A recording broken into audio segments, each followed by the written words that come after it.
Ciao a tutti, io sono Luca e in questa video lezione volevo parlare degli aggettivi indefiniti. Più precisamente in questo video volevo spiegare l'aggettivo indefinito ogni.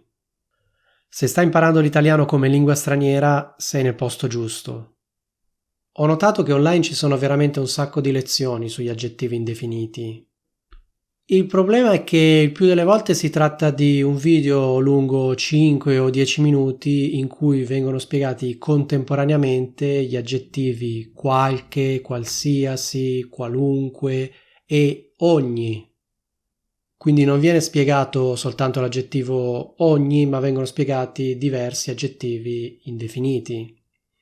Secondo me una spiegazione di questo tipo crea soltanto confusione.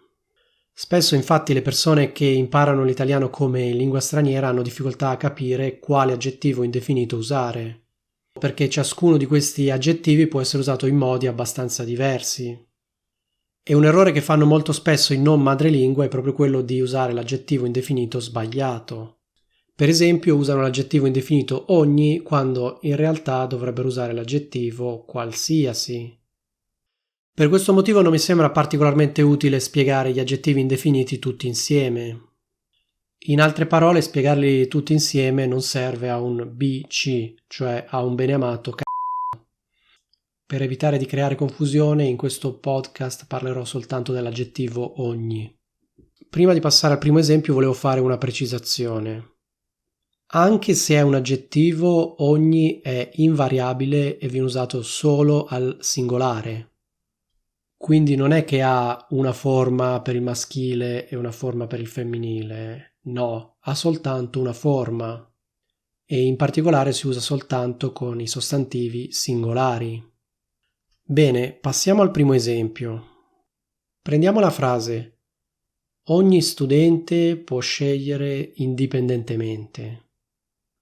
Cosa significa? Ciascuno studente può scegliere indipendentemente da quello che scelgono gli altri.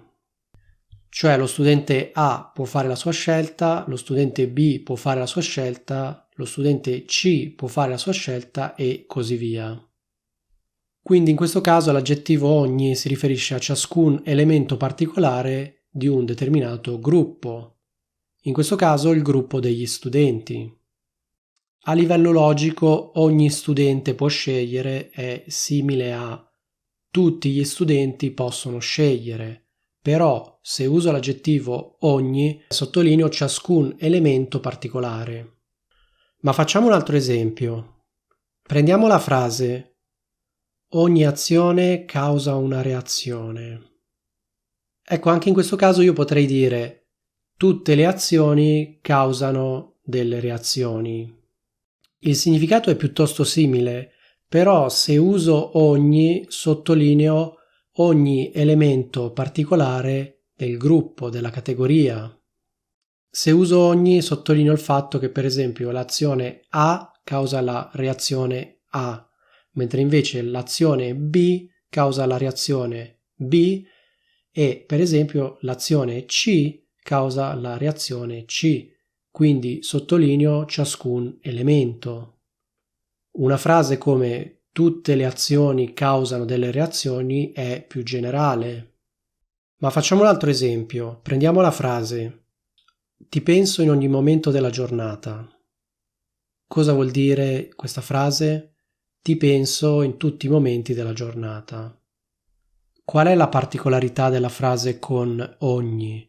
La particolarità è che l'aggettivo indefinito ogni sottolinea l'unicità di ciascun elemento. Quindi la frase ti penso in tutti i momenti della giornata è più generica, è più generale. Fondamentalmente vuol dire ti penso sempre. Mentre nella frase con ogni si sottolinea per esempio che il momento A è diverso dal momento B e il momento B è diverso dal momento C. Prendiamo un altro esempio. Prendiamo la frase: ogni volta che ci penso mi viene da sorridere. Cosa significa questa frase? Tutte le volte che ci penso mi viene da sorridere.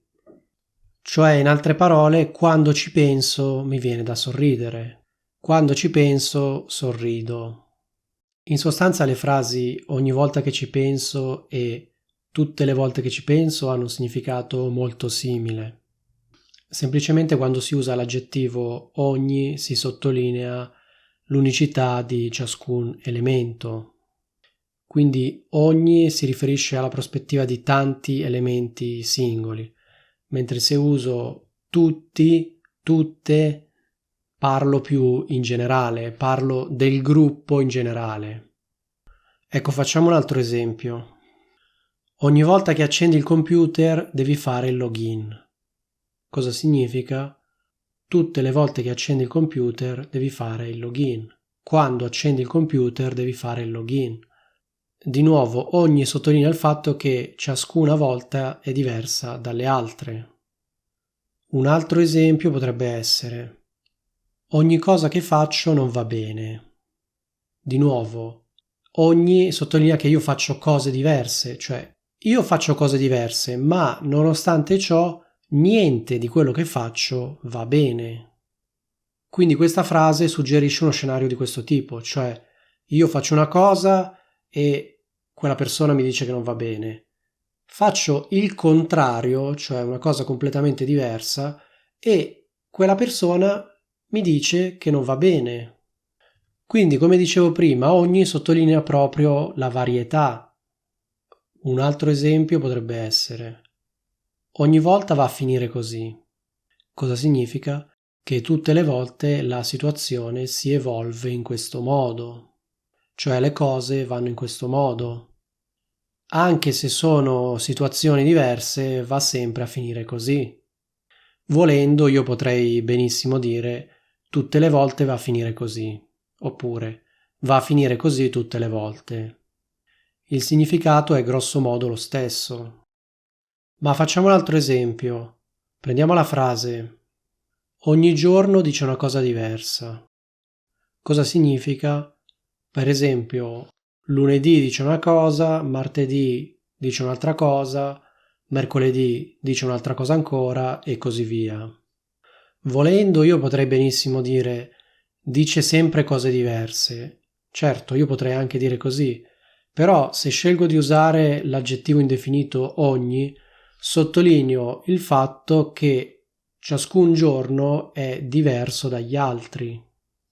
Allo stesso modo, se per esempio dico ogni donna ha i suoi segreti, ecco, anche in questo caso sottolineo il fatto che ciascuna donna è diversa dalle altre. Come dicevo, l'aggettivo indefinito ogni sottolinea ciascun elemento particolare di una determinata categoria oppure di un determinato gruppo.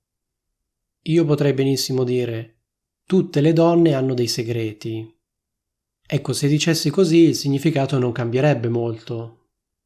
Però la frase tutte le donne hanno dei segreti è più generica, mentre invece se dico ogni donna ha i suoi segreti, sottolineo proprio il fatto che per esempio la donna A ha il segreto A, la donna B ha il segreto B e così via. Ecco, spero che questo video ti sia piaciuto. Se ti è piaciuto, mi raccomando, lascia un fantastico mi piace qua sotto. Se vuoi imparare bene la lingua italiana, ti consiglio vivamente di iscriverti al mio canale. Nel frattempo, qui in alto ti lascio un video che ti consiglio caldamente di guardare. Mi raccomando, dagli un'occhiata. E che la forza dell'italiano avanzato sia con te.